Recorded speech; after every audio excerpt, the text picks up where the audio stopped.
Gusto kong ituon ang ating pansin sa Lebanon, kung saan sinabi ng IDF na may kumakalat na larawan na nagpapakita ng isang sundalong Israeli na binabasag ang rebulto ni Hesukristo.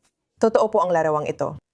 Iniimbestigahan na ang insidente at may pangakong disiplina, ngunit halos 10 milyon na ang nakakita ng larawan sa Twitter. Kinondena ni Punong Ministro Benjamin Netanyahu ang insidente bilang paglabag sa pagpapahalaga ng Israel sa pagpaparaya at paggalang sa isa't isa. Ayon sa militar, tutulong sila sa pagsasaayos na nasirang rebulto sa Kristiyanong baryo ng Debel. Nagpapatuloy ang diplomasya sa pagitan ng Lebanon at Israel. May ikalawang pagpupulong na yung Huwebes sa Washington, kasama ang Israeli ambassador sa US at ang Lebanese na kinatawan, si Pangulong Joseph Elon ng Lebanon, na nagsabing, "Pinili ko ang negosasyon at umaasa akong maliligtas natin ang Lebanon." Para sa pinakabagong balita, live tayong makikipag-ugnayan kay korespondentang I-24 News, Balik Sladin. Bali, sa Huwebes ang mga pag-uusap. Patuloy ang 10 araw na tigil putukan sa pagitan ng Israel at Hezbollah sa Lebanon. Ano ang dapat nating asahan sa mga susunod na araw?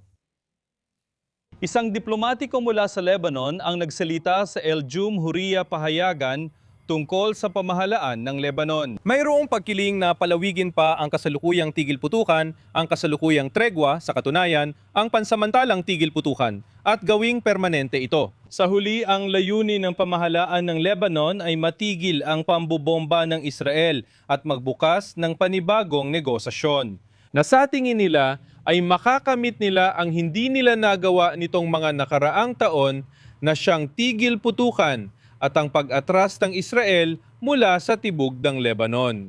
Israel ay patuloy na ginagawang kondisyon dito ang pagdidisarma ng Hezbollah at hindi pa rin malinaw ang papel ng mga Amerikano. Simula roon ng tigil putukan noong nakaraang linggo, naging mas aktibo ang mga Amerikano sa papel nila sa pagdisarma ng Hezbollah. Mas nauunawaan nila ang pamahalaan ng Lebanon at handa na silang tumulong at mag-pressure sa pamahalaan ng Lebanon para i-disarma ang Hezbollah.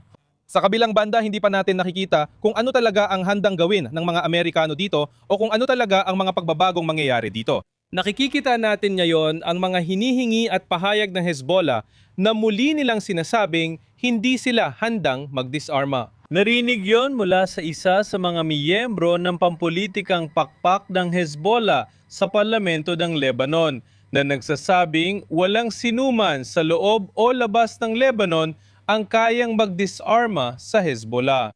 Hindi nila layunin ang makipag-usap sa Israel. Sa halip, gusto nilang umatras ang mga tropang Israeli mula sa timog ng Lebanon at ang pagtigil ng anumang mga pag-ataking panghimpapawid ng Israel laban sa kanila sa panahon ng pansamantalang tigil putukan o anumang uri ng pagtigil ng labanan. Ang nais talaga nila ay bumalik sa ikapito ng Oktubre kahit na nagsimula ang mga atake nila noong ikawalo ng Oktubre. Bago yon, walang presensya ng mga Israeli sa timog ng Lebanon. Wala ring mga airstrike ng Israel laban sa Hezbollah. At yan mismo ang kanilang gustong makamit. Nakikat natin ngayon na hindi pa handang tanggapin ng Israel, pamahalaan ng Lebanon at Amerika ang mga hinihingi ng Hezbollah. At sila ay nagpapalala ng sitwasyon gamit ang mga pahayag na maituturing na banta sa isang digmaang sibil. Binabanggit ang maraming mga dating punong ministro na pinaslang ng Hezbollah noon. Iyan ang narinig natin itong linggo, kaya mukhang ito lang ang inaasahan nila ngayon. Si Balik Sladin, salamat sa mga update at sa iyong pagbabalita. Balik tayo sa studio, Mark. Pangunahing balita ang muling pagbubukas ng mga pag-uusap sa Washington. May isa pang diplomatikong balita na napapansin ng ilan. Iyan ay ang investigasyon sa mga sundalo ng IDF na sumira sa rebulto ni Hesukristo at nakikita natin ang resulta nito na lumalabas sa larangan ng diplomasya. Ang kalihim ng ugnayang panlabas ng Israel at ang kalihim ng ugnayang panlabas ng Polonya. Sinabi ng kalihim ng ugnayang panlabas ng Polonya na dapat parusahan ng sundalong ito, ngunit dapat ding matuto mula sa paraan ng kanilang pagsasanay. Aminado ang mga sundalo ng IDF sa mga krimen sa digmaan, pumatay sila ng mga sibilyang Palestino at sarili nilang bihag. Ang pahayag na ito ay nagdulot ng matinding galit at pagkadismaya dito sa Israel, lalo na't nagmula ito sa isang kaalyado tulad ng Polonya. Pero anong ibig sabihin nito sa larangan ng diplomasya? Paano nakakaapekto ang viral na larawang ito? Dapat talagang kondenahin ang sundalong ito. Sa Israel, mismong punong ministro at mga kalihim ng panlabas naugnayan ang kumundena. Nagbibigay pa ito ng bala sa ating mga kaaway. At mali rin ito. Oo, talagang mali ito. May problema tayo sa komunidad ng Shia sa Timog Lebanon. Maging tapat tayo. Ang komunidad ng Shia, ang Hezbollah, ay nakapaloob sa kanila. Iyon ang kanilang pangunahing base.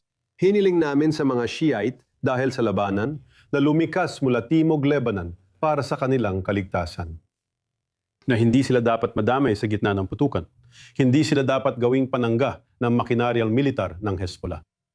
Hindi namin hiniling sa mga Druze at Kristiyano sa Timog Lebanon na lumikas dahil wala silang parehong ugnayan sa Hezbollah. Ang mga komunidad na iyon ay hindi kasing sangkot sa makinarya ng Hezbollah, tulad ng komunidad ng Shia. At para pumasok doon, itong sundalo, ibig kong sabihin, nakakasuklam. At nagbibigay siya ng bala. Nagbibigay siya ng lakas sa bawat anti-Semite, anti-Zionist, at anti-Israel na aktivista.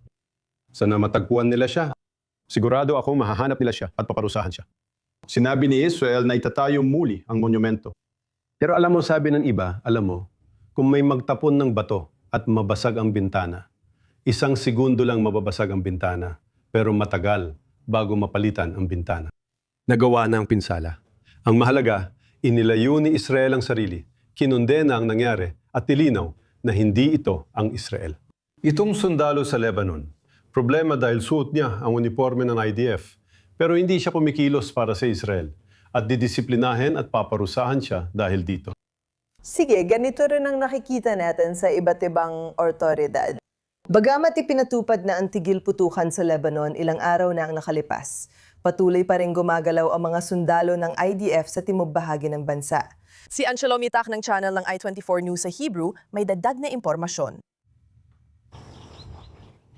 Tahimik ang kalangitan sa hilagang Israel, ngunit may pinsala ng nagawa. Galit pa rin ang mga residenteng namuhay na parang mga lagalag ng mahigit 2 taon kahit may 10 araw na tigil putukan sa Lebanon. Binigyan mo kami ng tiyap na tagumpay. Nangako kang magkakaroon kami ng ganap na tagumpay, mawawala ang Hezbollah, at hindi na kailangan tumakbo papunta sa mga silungan ang aming mga anak.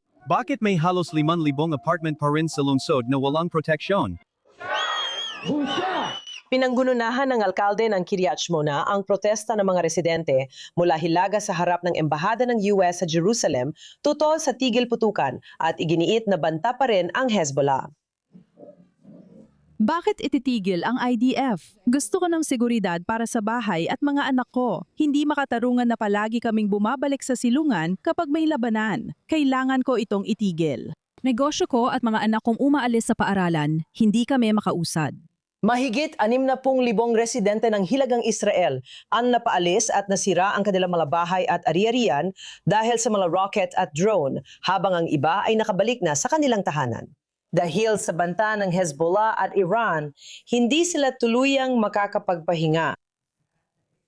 Ang tigil putukan na ito ay hindi tunay na tigil putukan. Hindi pa tapos ang digmaan laban sa Hezbollah. Tapos na ba ang Hamas sa Gaza? Hindi, kaya ganun din para sa amin. Basta't pinopondohan ng Iran, magpapatuloy ang pananakot ng Hezbollah sa amin. Sa Metula, ipinapakitang buong pagmamalaki ang mga bandila ng Israel sa gitna ng pagkawasak. Nanatiling kabado ang lungsod na napapaligiran ng Lebanon sa 3 panig. Nag-aabang ang mga residente at negosyante. Sa ngayon, tahimik. Tahimik sa ngayon, wala ang ingay ng labanan at mga rocket, pero duda ako magtatagal ito. Nangako silang ibabalik ang katahimikan 1 taon at 2 buwan na ang nakalipas. Parang walang nabago, gaya ng pangako nila noon. Nasa Timog Lebanon pa rin ang Hezbollah. Matatag at determinadong magpatuloy ang mga taga-Hilaga para sa kabutihan ng kanilang mga anak at susunod na henerasyon. Hindi matatawaran ang aming katatagan. Ang mga residenteng ito ay naging mga walang depensang puntirya sa loob ng 50 araw matapos ang 1 taon at kalahating pag-alagala na parang mga lagalag dahil sa inyo. Sila ang tunay na bayani. Kailangan ng mga anak natin ng mga paaralang may pinatibay na silungan. Punong ministro, nasa iyo na ang pagsasara ng puwang na ginawa mo matapos ang matagal na pakikibaka na walang tagumpay.